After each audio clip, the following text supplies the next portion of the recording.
Ladies and gentlemen, it's been a while, but given the origins of this channel,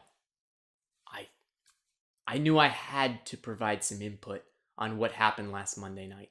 We had the Iowa Caucuses, we had the suspension of Vivek Ramaswamy's campaign, and we had his subsequent endorsement of Donald Trump. Now, if I have my audience pegged right here, I'm guessing most of you are disheartened with this outcome. As am I, to be honest. But I also think we know this is not the last of Vivek Ramaswamy, someone whose presence in this campaign has given me some serious hope as to what Republican leadership could be in the future. But for now, as the saying goes, old habits die hard, and clearly Trump's reputation still carries the day. Now, I'm going to assume that you, like I, have watched a shit ton of Vivek over the past many months. We've heard him on long-form podcasts. We've heard him navigate those absurdly theatrical televised debates. Ugh, God. We've listened to clips of him interacting with supporters. And, most importantly and most entertainingly, we've witnessed him annihilate the inferior intellects of our modern news media apparatus. From what I see, you can let me know down below if this is something you do as well. This is someone who is different. I see someone who possesses both a strength and forthrightness to push forward fervently held convictions, with a wisdom to consult and learn from his opposition. As fate would have it, Vivek in Sanskrit means wisdom. His display of open-mindedness, his consideration of varying perspectives, and more importantly, this is really what I want to emphasize, to acknowledge and effectively articulate the possibility and rationality of certain conspiracies is a quality of his that I deeply admire. Now, that's going to lead to a contentious question from certain people. Why is it crucial that we are able to rationally discuss conspiracy? And to answer this, we need to back up a little bit. We need to unpack how the world we live in, this algorithmic society, has created what I am calling informational deserts. Informational deserts. And this is a rebranding of a more popular term, echo chambers. In this case, I want to emphasize the sheer chaos and isolation we're dealing with in certain pockets of our society. Because everyone is exposed to different information, different informational models for engaging, for navigating our world. And with this in mind, it's increasingly more difficult to agree upon common premises. You can see this manifest in the diverging viewpoints on the issue of gender. How can you have certain people who believe that not only are there more than two genders, but that gender is something that differs independently from sex, while a certain other group of people believe that the two can't be separated and that sex is inextricably linked to our biology, and that gender is inextricably linked to our biology as well. An inability to agree on a basic premise like this has serious consequences with regards to our ability to collaborate with one another and to find common ground on virtually any issue. This is what I mean when I say we're exposed to different informational models. This is what I mean when I say it's becoming increasingly difficult to agree on very basic common premises. You and I simply don't know what information our neighbors are working with.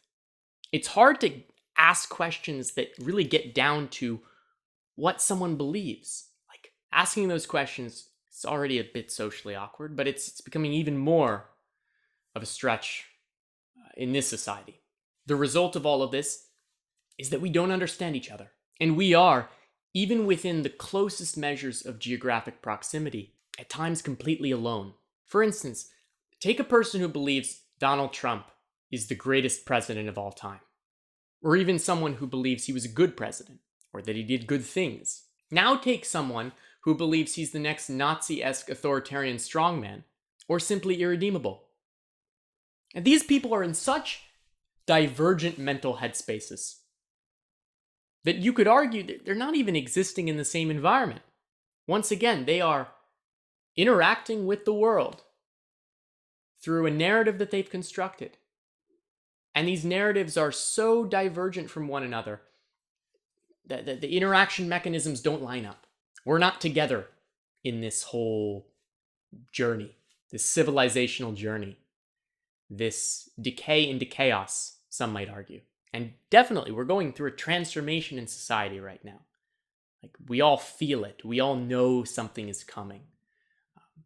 I think there's going to be certain bad that comes out of that. There's going to be a lot of pain and suffering. There already is. I think there's going to be a great rebirth on the other side. But, this is what it's like to navigate through the desert. Now, I imagine a common objection might be, but what about the truth? What about that aspect of our world that is? No matter what people believe, surely we are all connected by something across all of these dimensions of perspective. And so I'll say this. I do believe in unities, and I don't think it's all just socially constructed. Nor do I think all information is the same. Some beliefs are more organized. There's more structure to them. They are more well established. They contain more foundational reference points. But that alone can't be the reason we exclude certain beliefs and thought processes from being entertained. Because if we can't communicate on our desert islands of information, if we can't communicate the complexity of what we think, what we suspect might be happening, why we suspect it, while providing a space for those perspectives to still be healthily challenged with new information. If we can't do this, there will be certain people completely cut off from nourishment of the updated models for engaging with the world. This is why we have to be able to discuss conspiracies openly, honestly, in public, with no filters. Because people won't stop believing something just because some authority dictates that it's wrong, or that it's not the politically correct opinion to have. They will simply believe the world is overrun by evil forces intent on denying the existence of certain truths. Conspiracies are admittedly conversational landmines for even the slightest hint that you might buy into one of those unsubstantiated claims is branded as the highest form of heresy. And unfortunately, at this point, only the most equipped minds can prepare sufficiently and navigate these subjects. Not only to avoid getting eaten, canceled, stomped on by ideologically opportunistic sharks, aka our journalists, but also to gain respectability for that position. And I'll give you an example, because we saw this with COVID. We saw this with the lab leak theory. Vivek talks about this all the time. To even utter the leak is a hypothetical possibility in 2020 was a recipe to be ridiculed and censored. Even if that proposition has always been completely sensible. I'm not even saying it's true. But the idea that the coronavirus could have come from a place in Wuhan that had a Wuhan coronavirus lab is one of the most sensible things to suspect. And yet that opinion was off limits. Vivek confronts these conspiracies head on with breathtaking sharpness of wit, evading many rhetorical traps that our modern journalists lay to dismiss the, quote, inappropriate opinions of the day. One might not agree with all of Vivek's conclusions, but there is an insightful thought process occurring with a willingness to update positions when, once again, new information is provided, when the proper argument is put forth. Now, detractors will argue that my read on Vivek's open-mindedness is foolish, and that a far more important aspect of Vivek is his ego and his attraction to power. I think this is reasonable. I think if you watch his behavior, you can see, yes, he knows he's smart. He believes he's smarter than other people. I'm not even saying that's wrong, but it still is an expression of ego. And he believes he is better equipped to handle a position of responsibility of power than the people currently running the show. While that assumption might be completely reasonable under these circumstances, that is still a personality trait to be aware of. Right? There are certain downsides with that mentality. It can lead you to a point where you develop a God complex. It can lead you to a point where you will justify doing anything to attain a powerful position.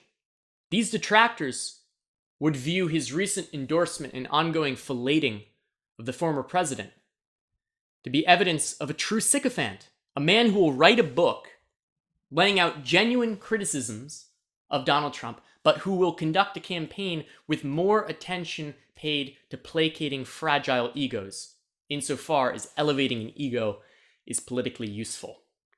Vivek the Snake, a sentiment I've noticed online, a symbol of deceit and manipulation, or a used car salesman.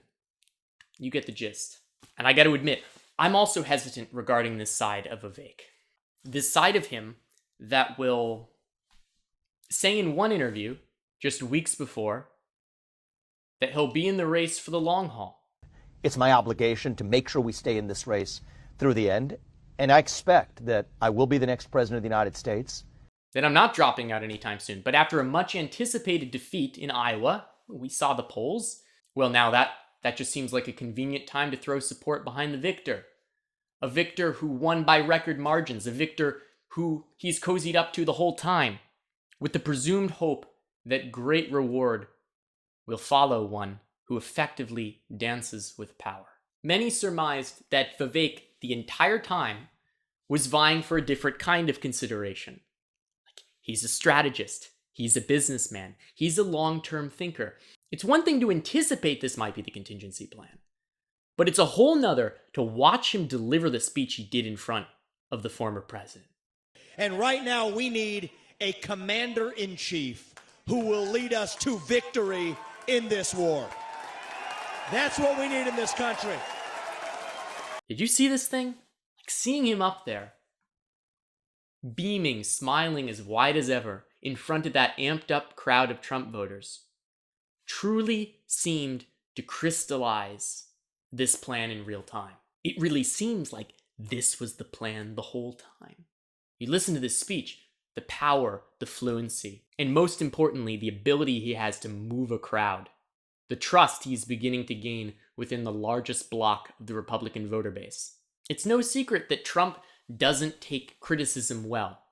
Or maybe you could disagree with that, but that's my view on Trump. I think he's someone who needs sycophants around him, as do his supporters.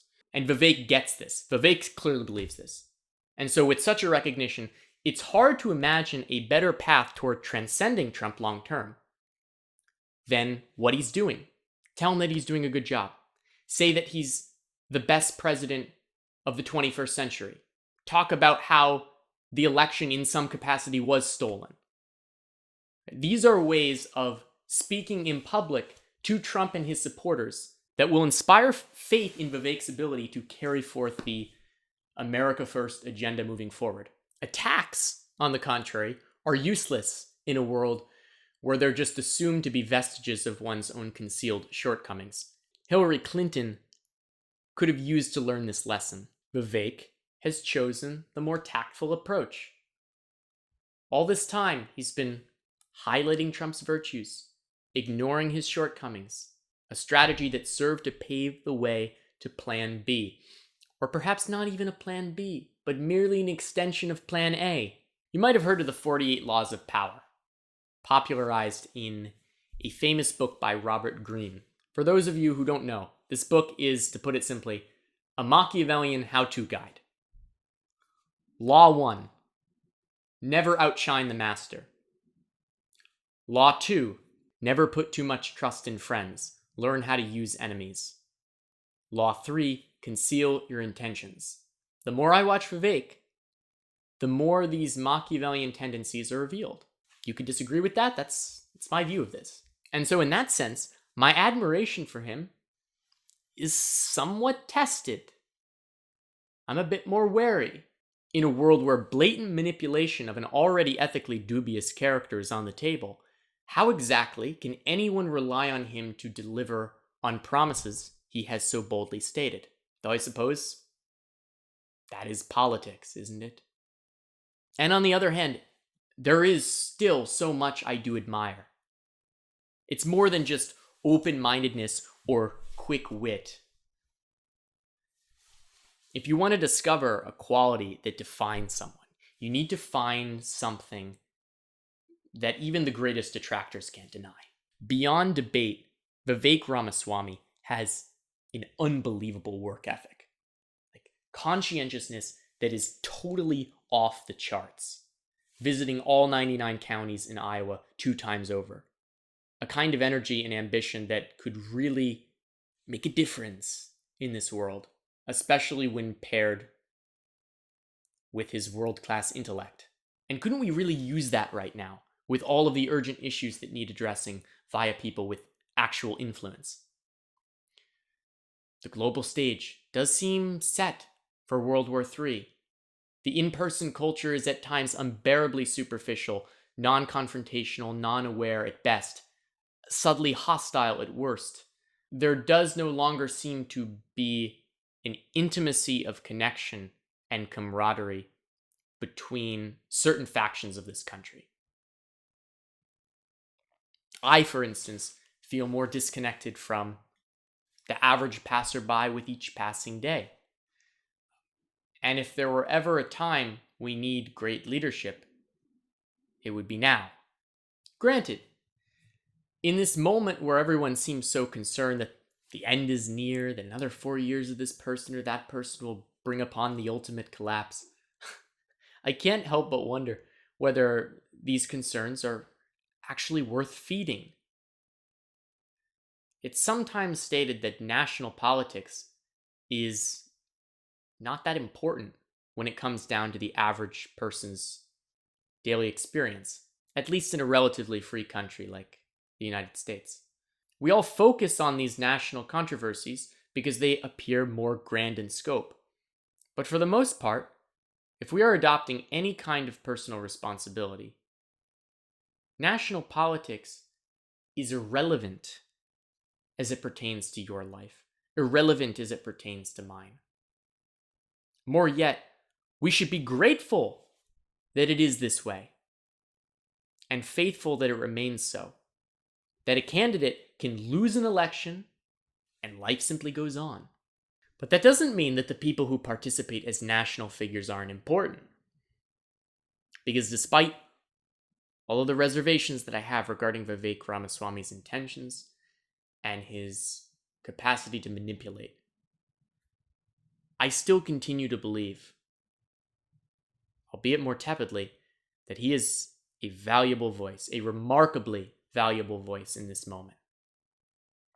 Because he serves as a check on the shortcomings of our former president's brashness, the inauthenticity of our conceitedly anointed political elites, and the passiveness of our culture's descent into superficial isolation, which leads me to the conclusion of this video, and a concise message. Try to sum this all up.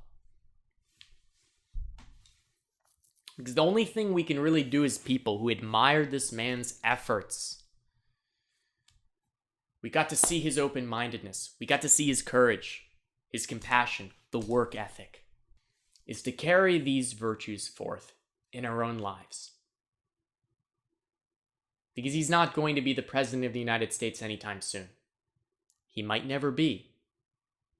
This is something everyone's got to come to terms with when they're committed to ideals in politics rather than idols.